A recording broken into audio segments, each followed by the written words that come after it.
Good morning, students. I am Dr. Shravani Mukherjee, lecturer in Botany, Marwadi College, Ranchi. Today's chapter is chapter 10 and lecture 18.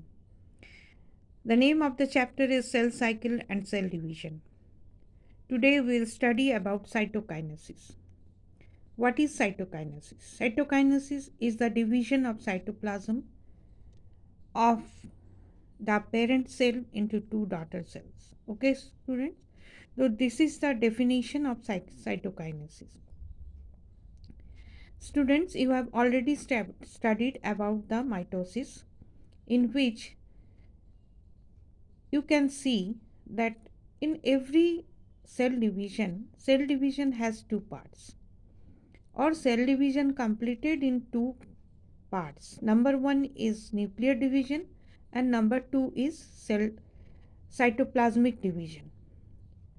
The nuclear division is called karyokinesis and the cytoplasmic division is called cytokinesis. The cytokinesis is different in plant cells and in animal cells. It starts from middle anaphase and completed with telophase. तो students आज के chapter में हम लोग पढ़ेंगे cytokinesis. इसके पहले आपने माइटोसिस पढ़ा है, जिसमें आपने देखा कि किस तरह से कैरियोकाइनेसिस और न्यूक्लियर डिवीजन होता है। किसी भी सेल डिवीजन का दो पार्ट होता है, एक होता है न्यूक्लियर डिवीजन और दूसरा होता है साइटोप्लाज्म का division.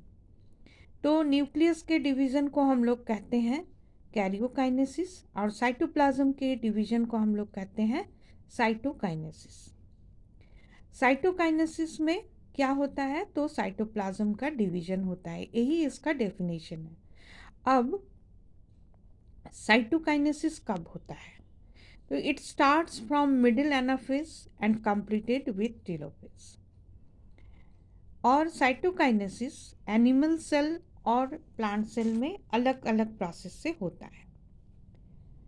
Cytokinesis in animal cells. In animal cells, cytokinesis takes place by furrowing called cleavage cytokinesis. इसको आप याद रखेंगे स्टूडेंट्स कि एनिमल सेल में साइटोकाइनेसिस एक फॉरो के थ्रू होता है। सेल में एक फॉरो हो जाता है, फॉरो का मतलब है गड्ढा। तो सेल में एक फॉरो होता है और इसीलिए इसको हम लोग कहते हैं cleavage cytokinesis. Invagination of cell membrane results in formation of furrow at the middle region of the cell below the cell membrane. ये फॉरो कहाँ होता है? सेल के ठीक मिडिल रीजन में होता है। The furrow depends centripetally and finally divide the parent cells into two daughter cells. तो स्टूडेंट सेंट्रीपिटली का मतलब है टूवर्ड सेंटर। तो इसका जब फॉरो होता है तो वो वॉल से लेके, या आप बोल सकते हैं कि प्लाज्मा मेम्ब्रेन से लेके सेंटर की तरफ बढ़ता है ये फॉरोइंग, इसीलिए इसको कहते हैं सेंट्रीपिटली। क्लीवेज साइटोकाइनेसिस कहाँ कहाँ होता है? तो ऑल एनिमल सेल्स में यही प्रोसेस होता है साइटोकाइनेसिस का। इसके अलावे क्लीवेज साइटोकाइनेसिस बैक्टीरिया में देखा जाता है, फंजाई में देखा जाता है और कुछ अलगी में भी देखा जाता है। यानी लोअर प्लांट्स में साइटोकाइनेसिस क्लीवेज साइटोकाइनेसिस से होता है और एनिमल सेल में हमेशा ही साइटोकाइनेसिस क्लीवेज साइटोकाइनेसिस से होता है।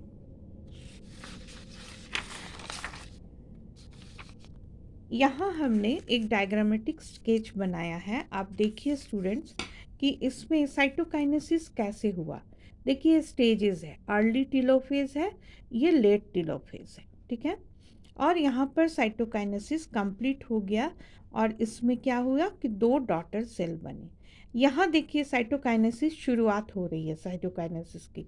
यहाँ पर आप देखिए कि ये पूरा एक सेल था जो क्लीवेज के चलते लग रहा है जैसे दो पार्ट में बंट रहा है। तो ये मिडिल में होता है, प्लाज्मा मेम्ब्रेन मिडिल के तरफ में फॉरोइंग होता है। ये जो गड्ढा बन रहा है इसको फॉरो कहते हैं और इसको कहते हैं साइटोप्लाज्मिक कंस्ट्रिक्शन।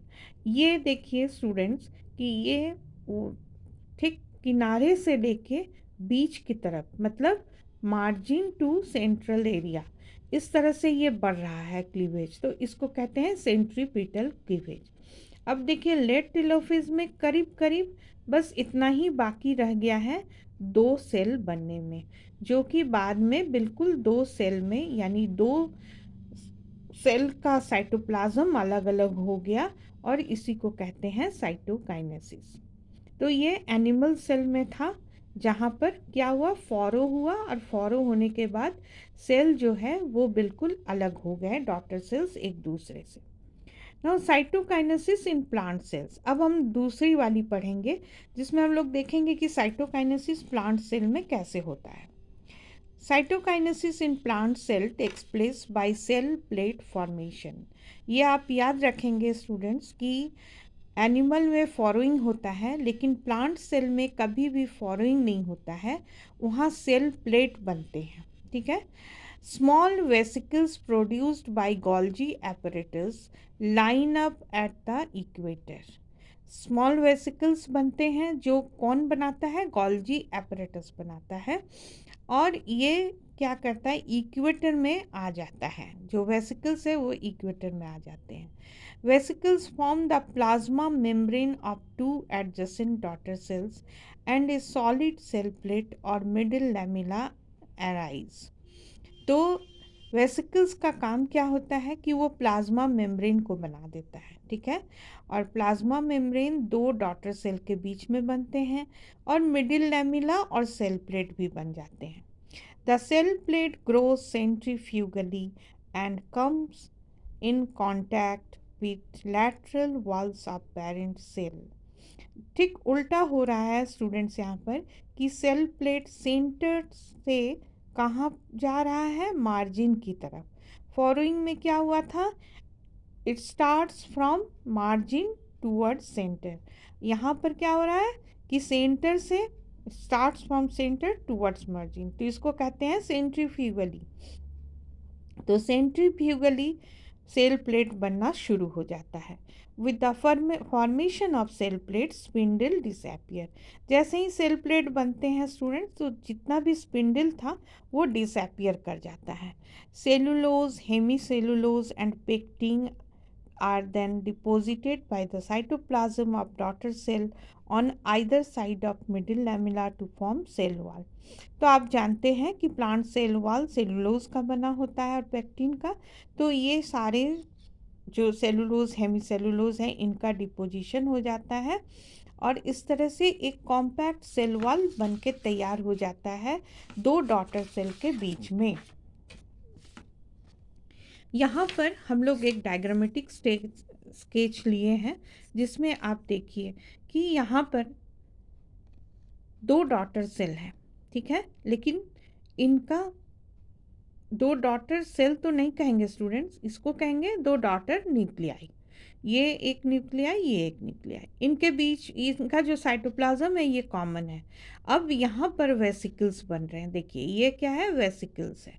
वेसिकल्स बनने के बाद अब ये सेल प्लेट बनाना शुरू करेंगे, तो सेंटर से लेके शुरू करके मार्जिन की तरफ आ रहे हैं। ठीक है। तो सेल प्लेट कैसे बना, सेंट्रीपिटल सेल प्लेट बना, सॉरी सेंट्रीफ्यूगल सेल प्लेट बन रहा है। ठीक है। तो यहाँ सेंटर से लेके मार्जिन की तरफ आ रहे हैं और इस तरह से पूरा सेल प्लेट बन के ये 2 डॉटर न्यूक्लियाई अलग अलग 2 डॉटर सेल में कन्वर्ट हो गए। ओके। नाउ एक टर्म आता है सिनसाइटियम, ये आप जान के रखिए स्टूडेंट्स।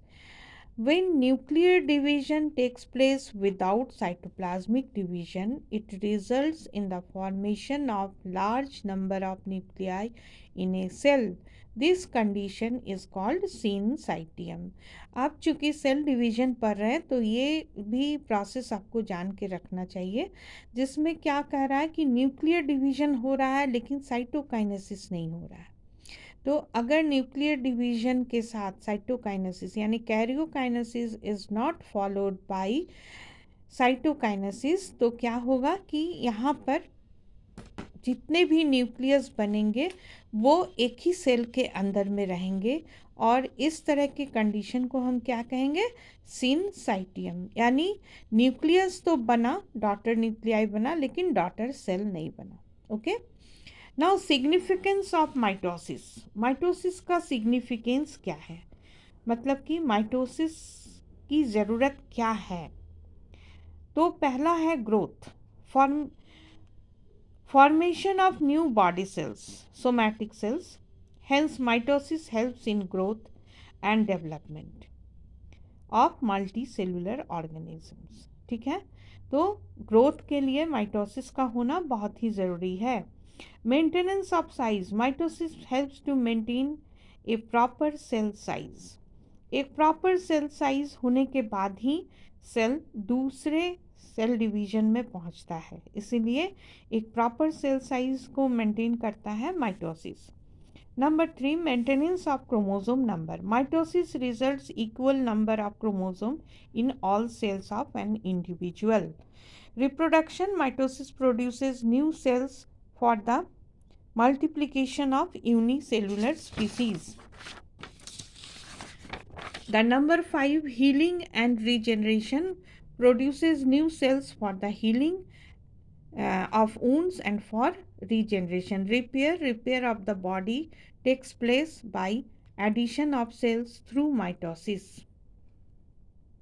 ओके स्टूडेंट्स, तो आप माइटोसिस पढ़ ही चुके थे, उसको प्रैक्टिस कीजिए, और अब आप पढ़ेंगे साइटोकाइनेसिस को भी प्रैक्टिस कर लेंगे, और अब आप डिफरेंस भी देख लेंगे कि साइटोकाइनेसिस किस तरह से प्लांट सेल और एनिमल सेल में अलग अलग तरह से होता है। Okay students, thank you students.